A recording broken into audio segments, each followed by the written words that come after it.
there is nothing in the original text that differentiates between these two terms. The Greek Septuagint does not differentiate between those two terms.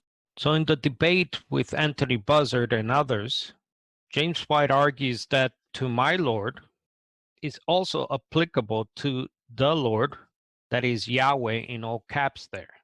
Let's see if this is true. So again, Lord all caps equals Yahweh or Jehovah, also known as Adonai.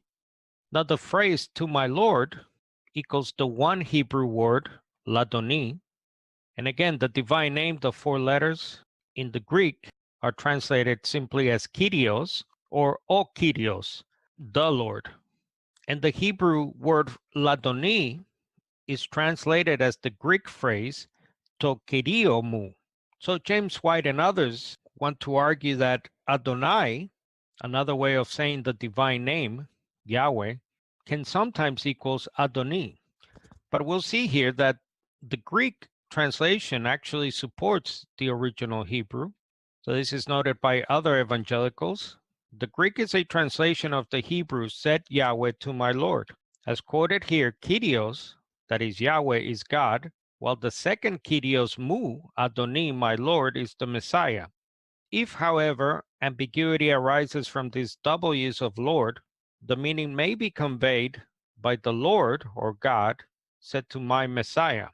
So there's a split here in the Trinitarian camp because many know full well that the second Lord here in Psalm 110 verse 1 is not another God, that is another Yahweh, another Adonai, but a title typically used for human beings and sometimes very rarely angels, Adoni.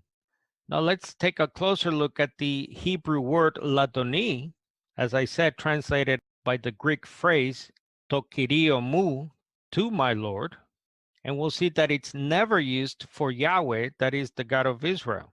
So it's used for humans. Abraham is called Ladoni in the book of Genesis, Esau, Saul in 1 Samuel, King David, and the prophet Elijah in 1 Kings. The very same Greek language that translates Adoni translates Adonai in Psalm 35:23 and Psalm 16:2. And so both of those texts indicate there is no differentiation whatsoever. Therefore, when this comes into the New Testament from the Greek Septuagint, there is none of the distinction. But are those verses really exceptions to Psalm 110:1? So here we have Psalm 15 and Psalm 34. As you can see there, my Lord is translated as kyrios mu, which looks like the same Greek phrase used in Psalm 110, but guess what? It's not. So there you have again Psalm 110, Lord all caps, the divine name translated as kyrios in Greek, and the phrase is not the same as those two so-called examples, as James White claims. The one in Psalms 110, to kyrio mu, is not kyrio mu.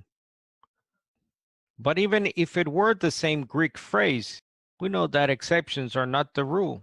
Yahweh, kyrios, is contrasted with this one word of Adoni, translated usually as kyrios mu, every other time in the Septuagint, Greek translation of the Hebrew.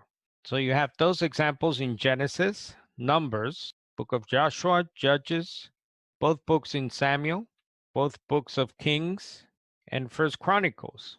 In all these examples, you'll find that in the Greek translation of the Hebrew, kyrios is clearly contrasted with kyrios mu.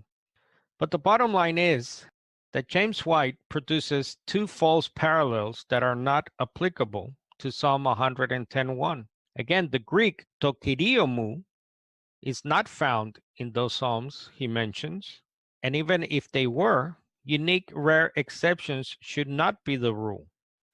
This is something recognized by many evangelicals.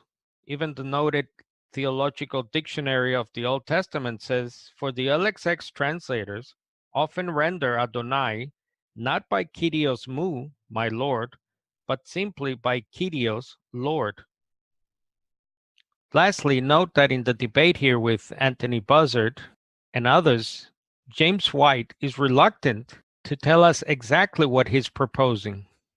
The difference between Adonai and Adoni was added hundreds of years after the New Testament was written. Well, are you saying the Hebrew text is wrong here? Then? I'm saying the vowel pointing is a commentary. But you're saying it's wrong. I'm saying it's a commentary Yes. that reflects the viewpoints of the people who made And it. it's wrong. I just showed you the Isaiah scroll that does not contain it. It is a later commentary. Wrong, right isn't the issue.